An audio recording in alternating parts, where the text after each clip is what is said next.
इसलिए कहते हैं माता पिता मिल जाएंगे लग 84 माई। कुछ लोग कहते हैं ना कि माँ बाप ही असली गुरु होते हैं। नहीं, माँ बाप केवल हमारे को जन्म देते हैं और माँ बाप कोई अपनी तरफ से हमारे को जन्म नहीं देते। जिन माता बहनों के बच्चे नहीं हो रहे, देखे वो बच्चों को जन्म देके दिखा दो ना। अगर अपनी तरफ से अगर वो जन्म दे रहे हैं तो ये भी उस अल्लाह परमात्मा, अल्लाह अकबर परमात्मा पूर्ण परमेश्वर आदि राम की यदि वो इच्छा होगी तो माता को संतान मिलती है, बहनों को बच्चे होते हैं, नहीं तो नहीं हो सकते।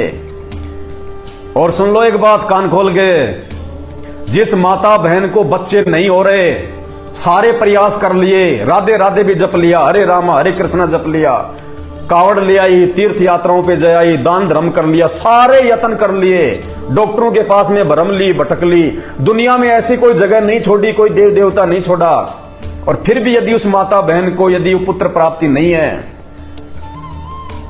1 महीने संत रामपाल जी के सत्संग सुनो, 1 महीने, और उसके बाद में संत रामपाल जी से नाम लो, संत रामपाल जी से नाम ले लो।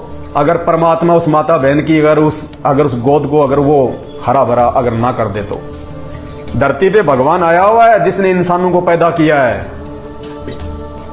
साहिब से सब होत है, बंदे से कुछ नहीं, वो राई से पर्वत कर दे, फिर पर्वत से राई। परमात्मा किसको कहते हैं? परमात्मा उसको कहते हैं जो कोडी को काया दे, निर्धन को माया दे, बांझ को बेटा दे, उसको कहते हैं भगवान। जो मुर्दे को जिंदा कर दे। और ये सारे गुण आज वर्तमान में इस धरती पे पूरे विश्व में एकमात्र संत रामपाल जी के अंदर हैं। बाकी चाहे कोई मुसलमान धर्म के मुल्ला मौलवी ये काजी हो, चाहे हिंदू धर्म के पंडित ब्राह्मण ये धर्मगुरु हो, किसी के पास नहीं है। सब आपका समय बर्बाद कर रहे हैं, आपका जीवन बर्बाद कर रहे हैं, आपके दान धर्म पे अपनी दुकानें चला रहे हैं।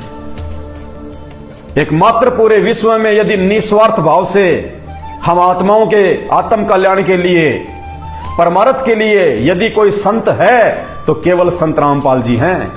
इनके अलावा धरती पे ना किसी के पास में कोई भक्ति है जिस भक्ति से आपका जन्म मरण का पीछा छूटे, जिस भक्ति से आप सदा सदा उस भगवान के लोक में चले जाओ जहां भी ऐसी दुनिया है। लेकिन इस दुनिया की तरह वहां पे ये दुख नहीं है, अभी तक हमें जानकारी नहीं है।